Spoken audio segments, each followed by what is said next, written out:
em seu espírito e declarou abertamente: em verdade vos digo, um de vós me há de trair. Os discípulos olhavam uns para os outros sem saber de quem falava. Um dos discípulos, a quem Jesus amava, estava à mesa reclinado ao peito de Jesus. Simão Pedro acenou-lhe para dizer-lhe: dize-nos de quem é que se fala. Reclinando-se esse mesmo discípulo sobre o peito de Jesus, interrogou: Senhor, quem é? Jesus respondeu: é aquele a quem eu der o pão embebido. Em seguida, molhou o pão e deu a Judas, filho de Simão Iscariote. Logo que ele o engoliu, Satanás entrou nele. Jesus disse-lhe então: o que queres fazer? Faze-o depressa. Mas ninguém dos que estavam à mesa soube por que motivo lhe dissera. Pois, como Judas tinha a bolsa, pensavam alguns que Jesus lhe falava: compra aquilo de que teremos necessidade para a festa, ou dá alguma coisa aos pobres. Tendo Judas recebido um bocado de pão, apressou-se em sair, e era noite. Logo que Judas saiu, Jesus disse: agora é glorificado o Filho do Homem, e Deus glorificado nele. Se Deus foi glorificado nele, também Deus o glorificará em si mesmo, e glorificará em breve. Filhinhos meus, por um pouco tempo ainda estou convosco. Vós me haveis de procurar, mas como disse aos judeus, também vos digo agora a vós: por onde eu vou, vós não podeis ir. Dou-vos um novo mandamento: amai-vos uns aos outros, como eu vos tenho amado. Assim também vós deveis amar uns aos outros. Nisso todos conhecerão que sois meus discípulos, se vós amardes uns aos outros. Perguntou-lhe Simão Pedro: Senhor, para onde vais? Jesus respondeu-lhe: para onde eu vou, não podes seguir-me agora, mas tu seguirás mais tarde. Pedro tornou a perguntar: Senhor, por que não posso te seguir agora? Darei a minha vida por ti. Respondeu-lhe Jesus: darás a tua vida por mim? Em verdade te digo, não cantará o galo até que me negues 3 vezes. Palavra da salvação. Glória a vós, Senhor. Amados irmãos e irmãs, que bom estarmos aqui nessa noite, nesse recanto maravilhoso, né? Na verdade, transmudado num cenáculo, diante da presença da Trindade Santa e da Virgem Santíssima, para proclamarmos a palavra, refletirmos essa palavra e partilharmos essa palavra que Deus nos dá nessa noite. Uma palavra riquíssima. Eu estava refletindo essa tarde e passando assim a minha mente, pedindo ao Espírito Santo que tocasse o meu coração aquilo que verdadeiramente fosse para dizer nessa noite. E aqui não será eu a dizer nada, mas é o Espírito Santo, na verdade, que fará essa unção para proclamar aquilo que o nosso coração precisa receber nessa noite. Nós podemos dizer que existe aproximadamente 5 grandes lições nessa passagem bíblica de hoje, né? E a primeira dela nós encontramos no primeiro versículo, quando ele diz: dito isso, Jesus ficou perturbado em seu espírito e declarou abertamente: em verdade vos digo, um de vós vai me trair. E qual é a grande lição que Jesus nos dá nessa noite com essa palavra?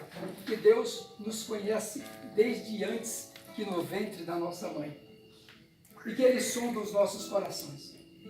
Ele sabe exatamente aquilo que nós pensamos, aquilo que nós queremos fazer, qual é a ação que passa pela nossa cabeça. Nada, absolutamente nada, fica escondido aos olhos de Deus. E esta palavra, inclusive, quem diz é o próprio Isaías, que diz assim: porque não há nada oculto que não venha a ser revelado e nada escondido que não venha a ser conhecido e trazido à luz. Portanto, amados irmãos e irmãs, não há como viver a nossa vida se não for debaixo dos olhos de Deus. A nossa conduta não é observada pelos nossos irmãos. Não nos preocupa que os nossos irmãos pensam de nós. Não nos preocupam. Nos preocupa sim aquilo que Deus espera de cada um de nós e quer que nós façamos. A segunda grande lição que ele diz o seguinte: os discípulos olhavam uns para os outros sem saber o que falavam. Porque Jesus falava da traição. Mas para a essência dessa reflexão dessa noite, qual é a cena que se passava naquele momento? Jesus estava reunido com os 12, escolhido por eles, não é verdade?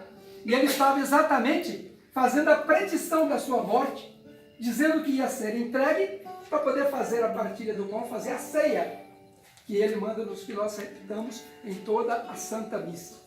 Então ele estava com os 12, assim como ele está conosco nesse cenário, assim como ele está conosco em todas as situações, com cada um de nós, em todas as situações. Aí vem a questão da traição.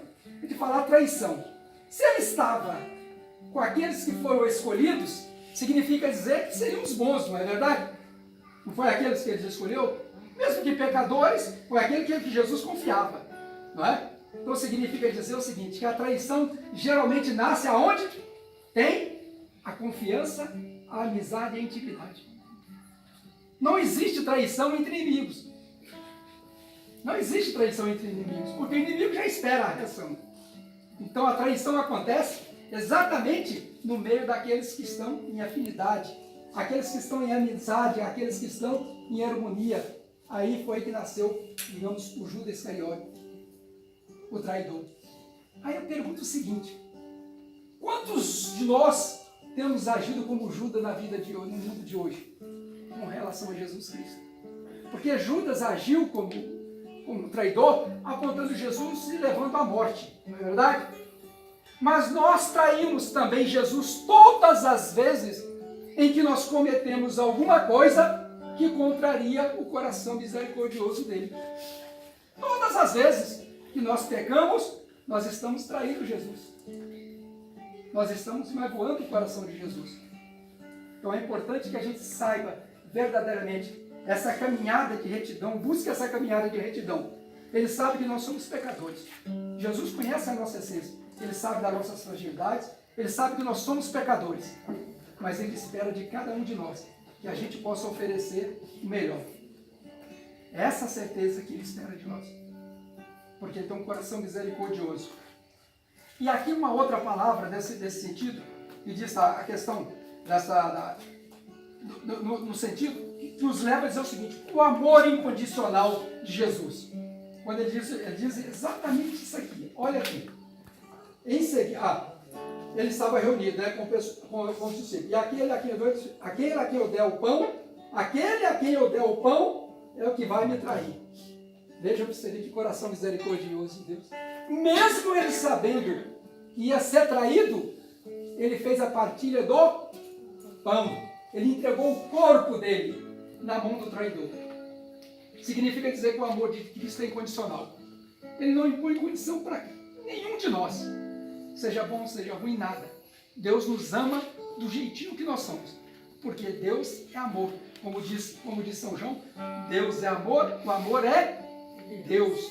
Então, onde existe o amor, não deve haver traição. Em princípio, não deve haver traição. Mas a nossa fraqueza é tanta que isso ainda acontece no nosso meio. Né? Às vezes nós estamos aqui, de repente pode surgir uma coisa ou outra que nos leve a pecar contra o irmão, que nos leve a falar mal do irmão, que nos leve a apontar o defeito do irmão. E aí, cada vez que nós agimos dessa forma, nós estamos dizendo para Cristo, eu estou te traindo. Uma coisa importante também, nesse texto do Evangelho, ele diz o seguinte, dou-vos um mandamento. Qual foi o mandamento que Deus deu? Amai-vos uns aos outros como eu amei. Os amei. E a nossa igreja, ela tem dois grupos de mandamentos. Ela tem os mandamentos de Deus, que são quantos? 10 mandamentos.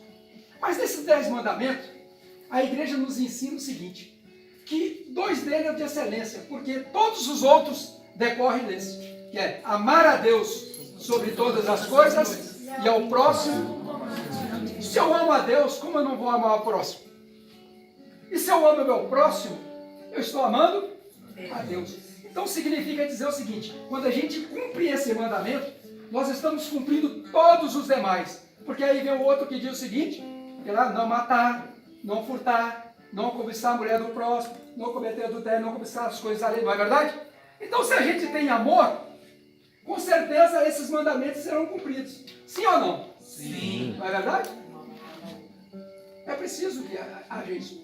Agora, existe também os mandamentos da igreja. Aí agora eu quero ver, são quantos? Os mandamentos da igreja? 5 mandamentos da igreja.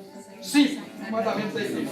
Aí eu pergunto a vocês o seguinte, quando a gente vai tirar a carteira de habilitação, o que é que a gente tem que fazer? Aprender o quê? Assina ali primeiro, assinar os sinais, não é? Para tirar a carteira, não é verdade? Para nos dar a direção, não é? Conhecer os para cá, para conhecer os sinais, para onde vai, para poder fazer. Tá? Para a gente ser cristão, a gente precisa, então, aprender o quê? Quais são os sinais de direção que a igreja nos dá? Os 10 mandamentos e os mandamentos da igreja. Então, vamos lá, quais são os mandamentos da igreja? Batismo. Participar da missa, Aos domingos. pelo menos aos domingos e dias santos. Qual é o outro? Comungar, pelo menos.